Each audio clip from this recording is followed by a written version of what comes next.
What's going on, YouTube world? I am that dude named Dave, and I am back with another episode of the Box Now podcast.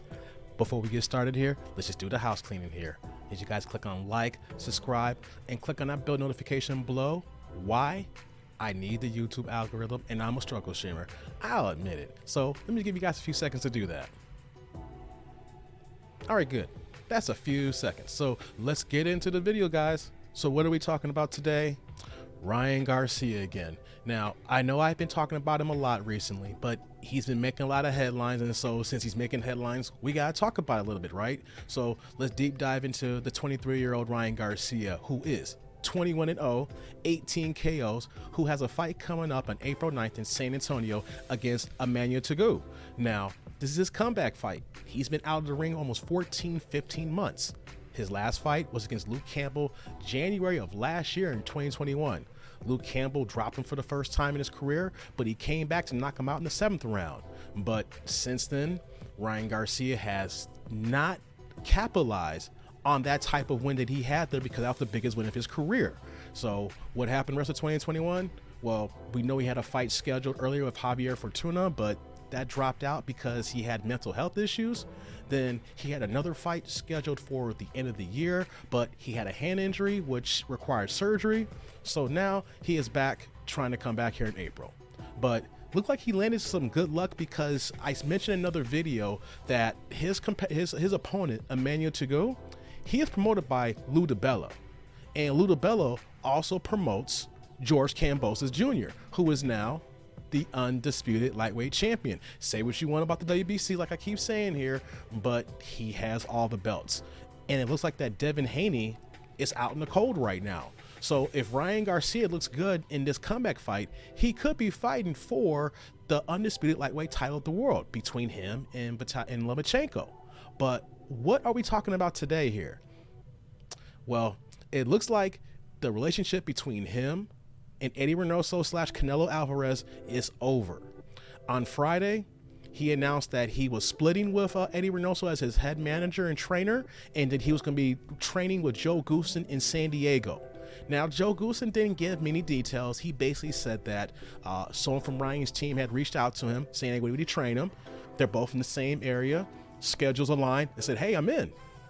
But if anybody saw what was happening last year with the relationship between Ryan Garcia, Eddy Reynoso, and Canelo Alvarez, this was bound to happen, guys. Yes, sir. This was bound to happen. Okay? They have been on the wrong footing, and this was a marriage that was headed for divorce. And let me read a quote that Canelo Alvarez had in Complex magazine in October 28th of last year. I'm giving you guys a direct quote here. I'm shocked that we didn't have many boxing channels talk about this here. And of course, our channel was on the mend here. So let's just pull it up here. This is an exact quote. Look, Ryan has a lot of talent, but to me, in my eyes, he's wasting a lot of time in wasting his talent. I look at him and don't see him 100% dedicated. And to us, that's a bad signal, Alvarez told Complex. We always remind him as a team to come to the gym, to train, and to learn, because you need to be in the gym. You're learning day to day, at the very minimum 5 times a year. When I was beginning my career, I did 15 fights in 1 year. That's where I was at the beginning of my career. So definitely, he needs to be a little more dedicated. Wow. That was October of last year. So we're talking, they did that interview about 4 months ago, and it was published 4 months from now. And then now in February, he's hired Joe Goossen. Come on now. Let's add 2 and 2 together. Now, let's add another caveat. This is Canelo going public with this here. So by him going public in an interview with Complex, let's just put 2 and 2 together and say that how many times did Eddy Reynoso probably send him a text saying, hey, are you coming to the gym? Or then when he gets to the gym, hey, you got to be here a lot more than this here. Or they're giving him phone calls. Hey, are you showing up today? Eddy Reynoso or Canelo Alvarez? Let's look at that for Canelo Alvarez aside here. Say what you want if you're a Canelo Alvarez fan or a hater.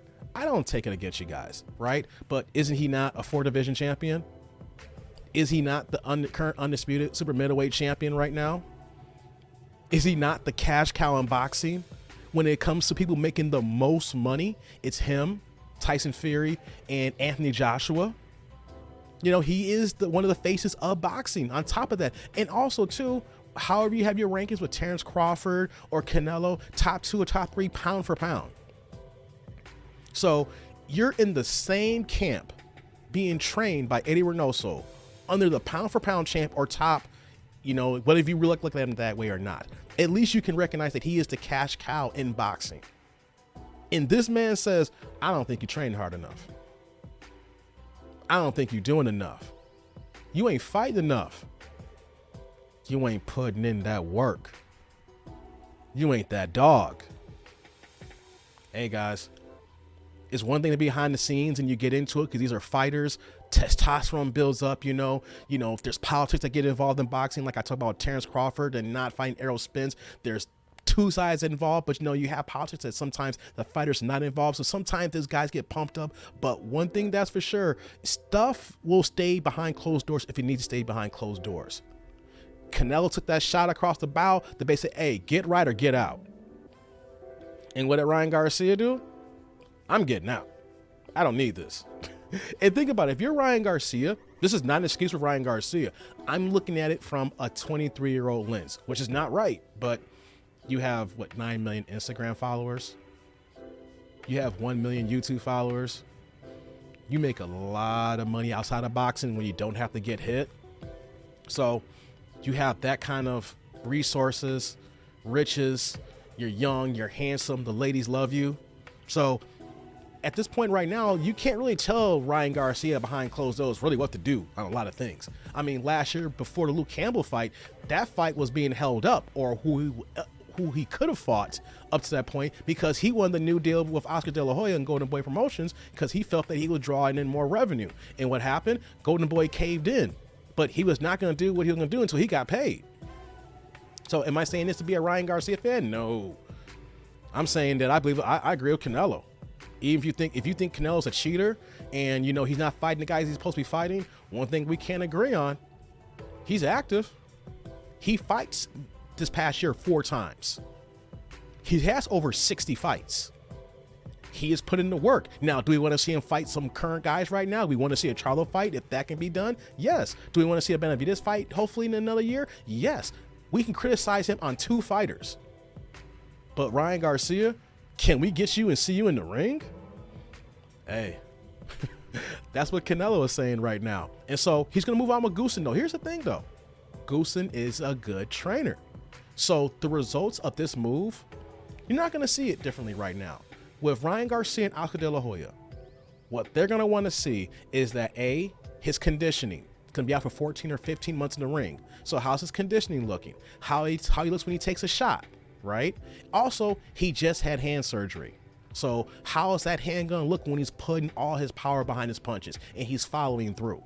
That's what this fight is. This fight is to get all these kinks out, get the little ring, and at 23, you shouldn't have ring rust, but whatever rust that you may have, get that off, and to look good. Because you want to look good because he wants the Kambosos fight. And then at that point, then it's all hands on deck then at that point, because this is what DAZN wants. Devin Haney should have this fight, but DAZN wants subscribers. DAZN wants money. They're trying to build their base. And you know they feel that with George Kambosos over here, we need another face that drives faces here that puts eyes on the screen. And unfortunately for Devin Haney, that's for Ryan Garcia. So temporarily right now, we're not going to see this here. He's young, you know, and we just want to make sure he's healthy.